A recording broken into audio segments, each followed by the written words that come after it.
Hi friends, ఈరోజు మీకు ఒక స్టోరీ చెప్పబోతున్నా. ఆ స్టోరీ పూర్తిగా వినండి.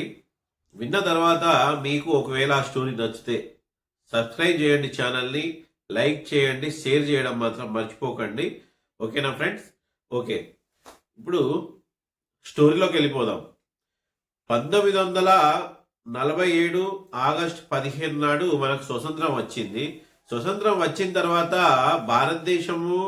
భారతదేశాన్ని ఆంగ్లేయులు వదిలి వెళ్ళిపోయారు. వెళ్లే ముందు ఏం చేశారంటే పాకిస్తాన్ని మన దేశం నుండి వేరు చేసి ప్రత్యేక దేశంగా ఏర్పాటు చేశారనమాట. అప్పటికే మన భారతదేశం నుంచి విడిపోయిన పాకిస్తాను, మళ్ళీ అందులో ఒకటి హైదరాబాద్ కూడా ఒక ప్రత్యేక దేశంగా ఉందన్నమాట. అయితే అప్పుడు ఉన్న రాజకీయ నాయకులు ఆ భారతదేశంలో ఉన్నటువంటి ప్రత్యేకంగా ఉన్న హైదరాబాద్ని మన భారతదేశంలో కలపడానికి ప్రయత్నాలు చేసిన తర్వాత అది ఏమైంది అంటే ఇతర దేశాలు మళ్ళా మనల్ని ఆక్రమణ దేశం అని ఎక్కడ అంటుందో అనేసి అప్పుడు ఉన్న ప్రధాని నెహ్రూ గారు ఏమంటాడు అంటే ఇప్పుడే వద్దు, సమయం వచ్చినప్పుడు ఆ హైదరాబాద్ను మనం చూసుకుందాం అనేసి అంటాడు. ఎవరితోని? మన పటేల్తోని.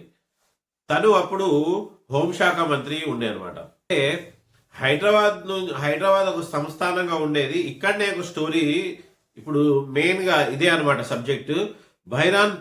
బైరాన్పల్లిలో ఒక తిరుగుబాటు అనేది అక్కడి నుంచి జరిగిందనమాట. ఆ తిరుగుబాటులోకి వెళ్ళి 1 ఇయర్ జరిగింది అక్కడ తిరుగుబాటు. 1 ఇయర్ లో ఆ గ్రామం అంతా ధ్వంసం అయిపోయి చాలా మంది అమాయకులు చనిపోయిన తర్వాత హైదరాబాద్ ని భారతదేశంలో విలీనం చేయాలన్న ఒక బలమైన పాయింట్ తోని పటేల్ నిర్ణయం తీసుకొని ఆ భారతదేశంలో హైదరాబాద్ ని విలీనం చేసుకున్నాడు అనమాట. ఇదంతా మనం ఒక ఛాంపియన్ అనే సినిమాలో ఈ స్టోరీని మనం చూడొచ్చు. అయితే ఈ బైరాన్పల్లికును హీరోకు ఏం సంబంధం? హీరో ఎక్కడో సికింద్రాబాద్ మనిషికి బైరాన్పల్లితో ఏం అవసరం అనేది మెయిన్ గా ఈ కథలో మెయిన్ ట్విస్ట్ అనమాట.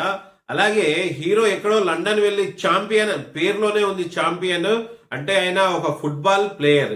ఆ ఫుట్బాల్ ప్లేయర్ ఆయన కళ ఏంటంటే ఒక ఛాంపియన్ గా ఇంగ్లాండ్ లోనే సెటిల్ అవ్వాలి, ఇంగ్లాండ్ లో ఆడాలన్న ఒక దృఢ సంకల్పంతో ఉన్న హీరోను ఆ బైరాన్పల్లితోని ఎందుకు ఆయనకు సంబంధం అనేది ఈ సినిమాలో చాలా చక్కగా డైరెక్టరు చూపించిన విధానము, స్టోరీ చెప్పే విధానం కూడా సూపర్ గా ఉంది ఈ సినిమాలో.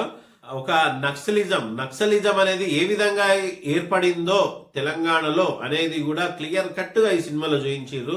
మీరు ఆ సినిమా చూస్తే గానీ మీకు అర్థం కాదు మిత్రులారా. ఇంకొకటి ఏంటంటే ఎవరి క్యారెక్టర్ వాళ్ళు సూపర్ గా చేసిర్రు. హీరో రోహిత్ అయితే హ్యాట్స్ ఆఫ్, మంచి యాక్టింగ్, మంచి ఫైటింగ్, డాన్స్, ప్రతి ఒక్కటి క్లియర్ కట్ గా ఆల్రౌండర్, ఒక ఛాంపియన్ అని అనొచ్చు. తనని చూస్తే ఒక బాలీవుడ్ హీరో లాగా అయితే కనబడుతున్నాడు. ఆయన మంచి స్టోరీలు ఇలాంటివి తగిలితే మాత్రం పాన్ ఇండియా స్టార్ కంపల్సరీ అయ్యే ఛాన్సెస్ అయితే 100% ఉంది తనకి. ఇంకొకటి చెప్పాలి మిత్రులారా, ఈ సినిమా స్వతంత్ర ఉద్యమానికి సంబంధించింది కాకుండా భారతదేశంలో హైదరాబాద్ విలీనం గురించి జరిగే నిజాం నవాబులతో మన రైతాంగ పోరాటం ఏ విధంగా అయితే జరిగిందో, నిరంకుశ పాలన వాళ్ళను ఎత్తి చూపి వాళ్ళతోని ఏగలేక భారతదేశంలో మేము కలవాలన్న తాపత్రయం పడే ఆ ప్రజల ఆవేదనను సినిమాలో చాలా బాగా చూపించారు అనమాట. ఒక్కసారి ఆ సినిమా చూడండి మిత్రులారా, సినిమా మాత్రం చాలా బాగుంది.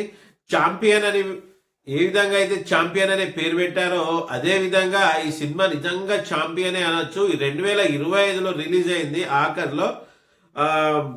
సినిమా మాత్రం సూపర్ గా ఉంది. మీకు వీలైతే మాత్రం థియేటర్లోకి వెళ్ళి చూడండి మిత్రులారా. ఓకే, నెక్స్ట్ ఇంకొక మంచి వీడియోతోని నెక్స్ట్ వస్తాను. ఓకేనా? థ్యాంక్ యూ మిత్రులారా.